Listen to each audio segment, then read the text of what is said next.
अस्सलाम वालेकुम दोस्तों, मैं हूं राहत और आप देख रहे हैं राहत टेक्निकल हब।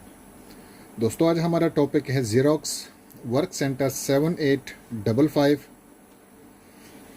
इसका टोनर कैसे चेंज करते हैं, इसका टोनर कैसे रिप्लेस करते हैं, तो चले जी स्टार्ट करते हैं।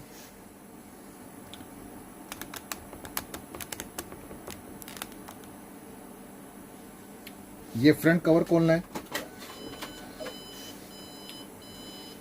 फ्रंट कवर खोल के यहाँ से इसके टोनर आप बहुत इजीली चेंज कर सकते हैं। ये इसका ब्लैक टोनर है, ठीक है, ये इसका ब्लैक टोनर है। इसी तरह निकाल के आप इसको दोबारा नया टोनर चेंज कर सकते हैं। और ये इसका सियान है, यहाँ से मैजेंटा, और ये इसका येलो टोनर है। ठीक है दोस्तों, यहाँ से आप इसके टोनर इजीली चेंज कर सकते हैं। दोस्तों, अगर वीडियो पसंद आई हो तो लाइक, शेयर, कमेंट्स और सब्सक्राइब करना ना भूलिए। Thank you for watching.